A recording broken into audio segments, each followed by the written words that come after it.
So in the book of Job, you see, Job gets all angry at God, as opposed to the story, and demands of God why all these bad things should happen to him, being true and faithful, as Job calls himself.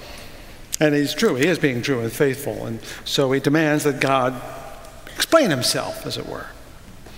And God arrives out of the whirlwind, it says, and says, "Hey, who are you to ask me?"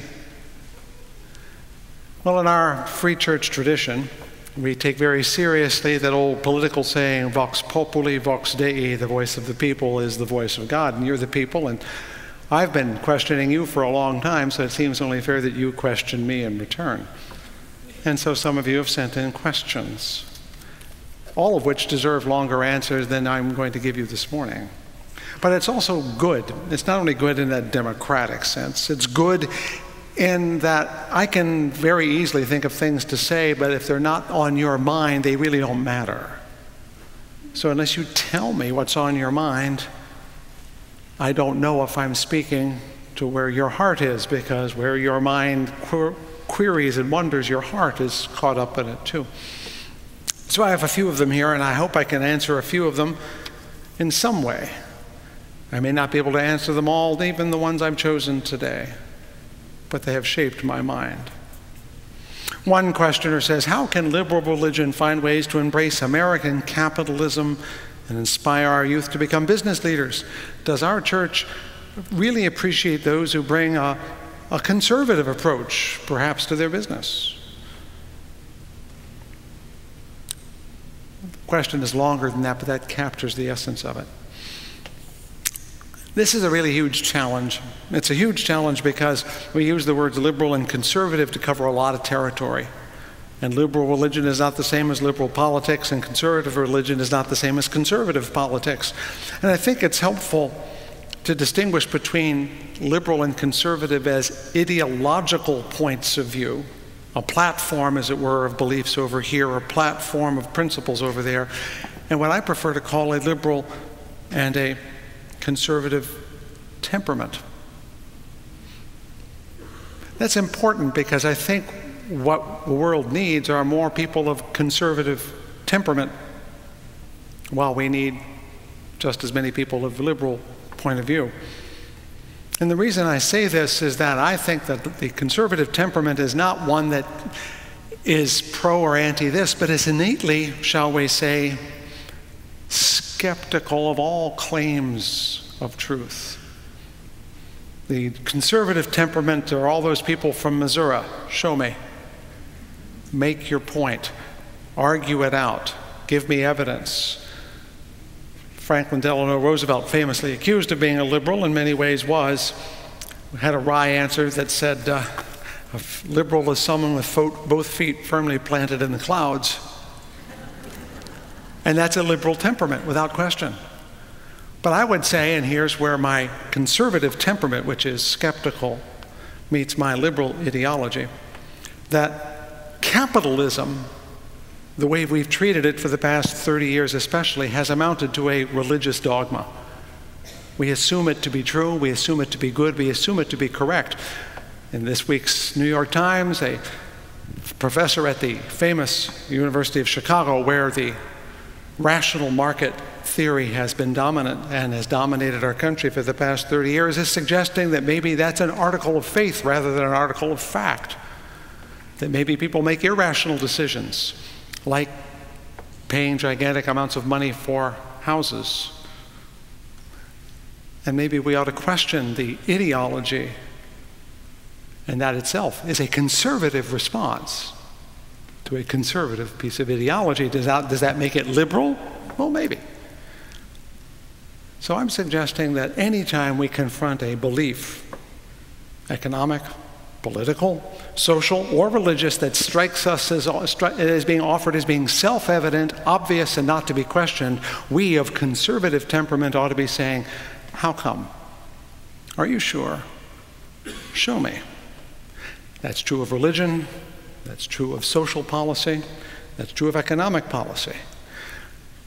A generation ago, you would never have had anyone suggest that we could have legal marriage between two gay people It would just be impossible. We weren't ready for it. And lo and behold, 6 states have already said no to that. Every month I stand on the plaza of the Cook County Clerk's office to ask silently whether or not we will be number 51 in answering that question. I include the District of Columbia. Who knows, maybe Guam will get religion before we do too. But again, I'm questioning the status quo. So, to the questioner, if you're talking about capitalism as a theory, as an ideology, I think we do need to question it. Not just here, but in other congregations, because I think the religious point of view is larger than an economic point of view. Question it does not mean scuttle it.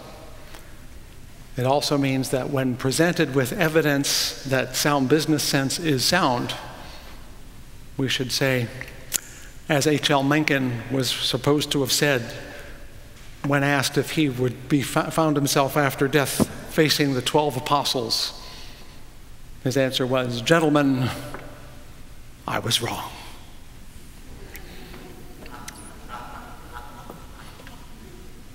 What is the meaning of life? Heck if I know. There is a popular story that the difference between a philosopher and a theologian is that a philosopher is like a blind person in a dark room looking for a black cat, and the theologian claims to have found the cat. That is not quite so preposterous as you think, because anyone who's ever owned a cat knows that you don't find a cat finds you, especially if you have food. Let's admit, and I think this is where we need to begin, that there is a dark room to begin with, that we don't know, in the sense that we know with clarity other things, the meaning of life, that we do not know whether life even has a meaning or a purpose or a value. And this is hard to admit, that we don't know whether it has meaning or purpose or value. Most people walk into a church assuming it does, and they're looking to get a persuasive version of it. So the first question that we should be asking is, could life, our lives, have meaning or purpose or value? In a sense, we're asking the same question about if a tree falls in the forest and no one hears it, does it matter? If our lives were to end, would they matter? And they will end. And we have to ask ourselves the question. This is where the religious quest begins. And it doesn't begin with, do you believe in God? That's a conclusion, yay or nay, to a conversation you've been having in your heart long before you walk through the door. Likewise, the Bible, is it true or is it false? That's the conclusion you've reached after you've had these other questions. And I think our job is to make sure the original questions don't get assumed to be true or assumed to be false, but held up as the dark room they really are. Does existence matter? How could we know it matters? It's an uncomfortable place to be. But no one said the truth was an easy chair. Another question. How do you explain random evil and violence? I have an easier time explaining random evil than purposeful evil, when you think about it. Random evil, if you want to call it evil, or violence or destruction, is the luck of the draw when you live in a world with free will. Do we live in a world with free will? We have colleagues, I have colleagues, at least in the Calvinist end of the theological perspective, who believe in complete predestination, and not just of souls, by the way. The complete Calvinist notion is that God, being omnipotent and omniscient, not only knows what you're going to do, but what everything else is going to do, animal, vegetable, and mineral, knows it before you know it, knew it before you were born, has the whole game already written out in God's mind. In other words, there is no free will, and it's a very tidy system, by the way. Its appeal is very strong because of its unity of purpose. Nothing happens that doesn't mean something, at least to God, whether you know it or not.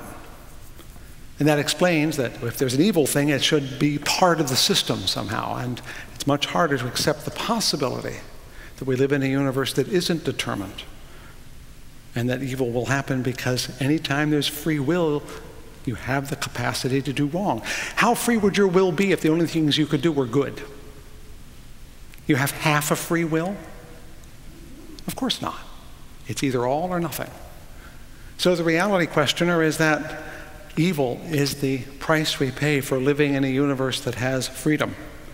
So the question is, do you want a universe without evil? Then you have to have a universe without freedom. And if you want a universe with freedom, you're going to have to deal with evil as being one of the things that happens in it. It's like having a magnet.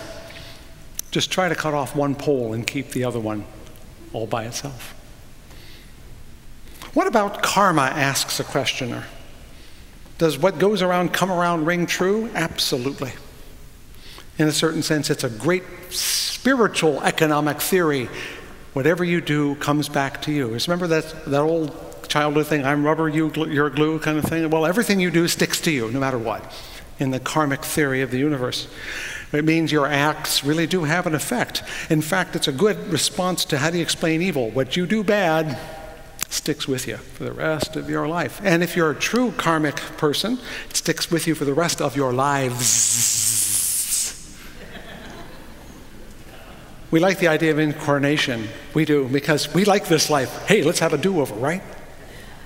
But if you're a Hindu, the whole point is to get out of the incarnation business.